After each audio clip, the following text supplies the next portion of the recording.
पादराजं शरणं प्रपद्ये. श्रीपाद श्री वल्लभ चरित्रामृत अध्याय 46.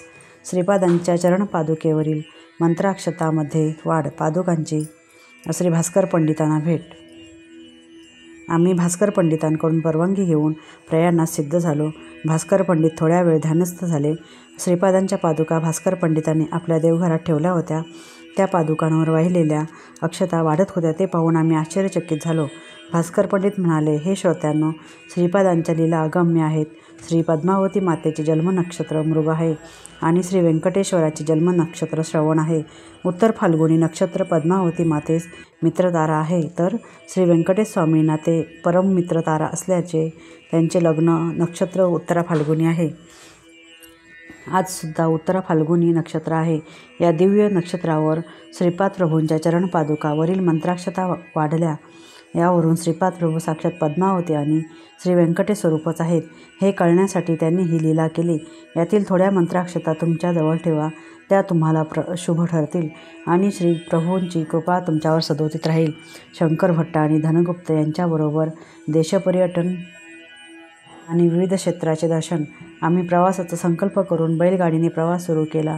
ती बैलगाडी एका लग्नाच्या वरातीची होती. या वरातीतील वैश्य प्रमुख घोडागाडीतून प्रवास करीत होते. ते कोंडविडू गावी जात होते. ते वैश्यप्रमुख धनगुप्ता म्हणाले, आज फार शुभ दिवस आहे. तुम्ही बैलगाडीतून प्रवास करून श्रीपाद प्रभूंच्या मंत्राक्षता लग्नघरी दिल्या व नंतर आम्हालाही दिल्या. ते पुढे सांगू लागले, मी एकदा व्यापाराच्या निमित्ताने पिठिकापुरमला गेलो होतो. तेव्हा मला श्रीपाद प्रभूंचे दर्शन श्री व्यंकटप्पा श्रेष्ठींच्या घरी झाले होते.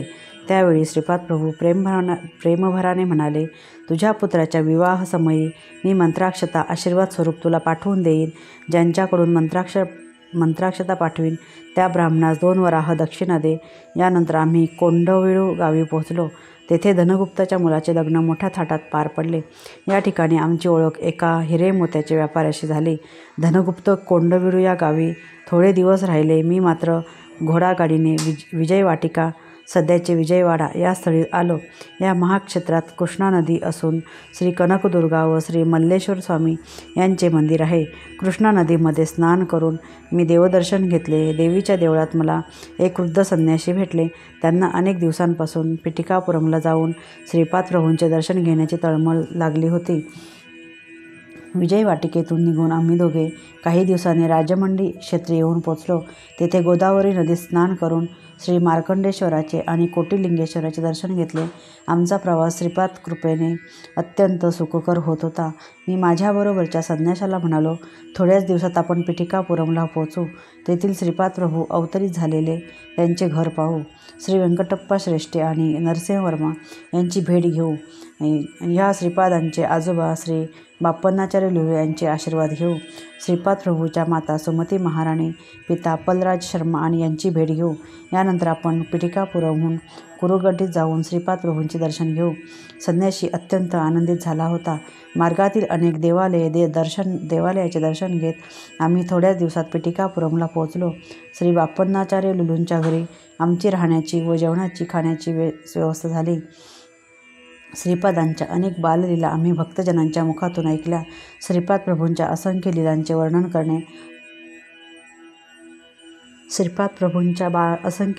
वर्णन करणे सहस्त्रमुखी असलेल्या आदिशेषाला सुद्धा कठीण आहे.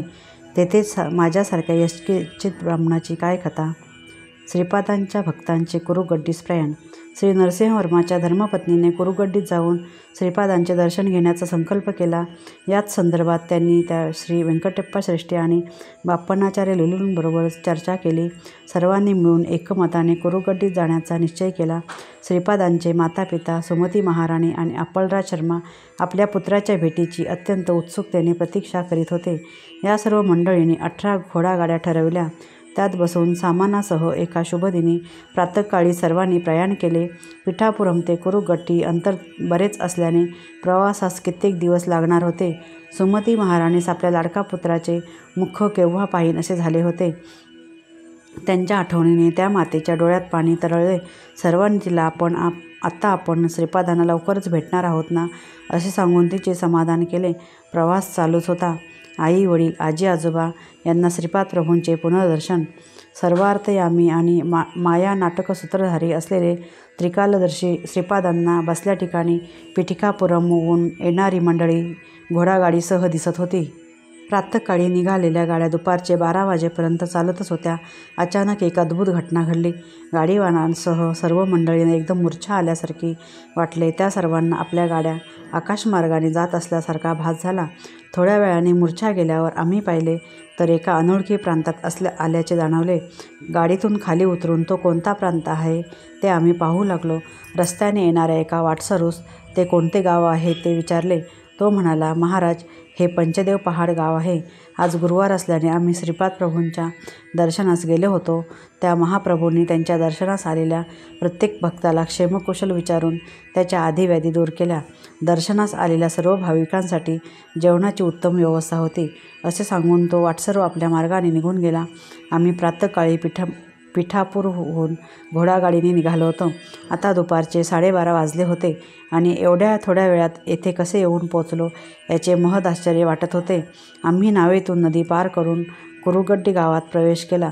हे स्वप्न आहे का वस्तुस्थिती आहे याचा आम्हाला भ्रम पडला होता, परंतु ही वस्तुस्थिती होती. आम्ही सर्वजण प्रभूंच्या दरबारात गेलो. सुमती मातेने श्रीपादांना मोठ्या वात्सल्यभावाने आपल्या हृदयाशी धरले. तिच्या नयनातून आनंदाश्रू ओघळत होते. ते श्रीपादांच्या पाठीवर पडत होते. श्रीपाद म्हणाले, आई, तू निर्गुण निराकार असलेल्या परतत्वाच्या मुलाची माता आहेस. तू अनुसूया मातेप्रमाणे पतिव्रता शिरोमणी आहेस. असे म्हणून त्यांनी आपल्या हाताने मातेचे अश्रू पुसले. श्रीपाद श्रीवल्लभांचा जय जयकार असो.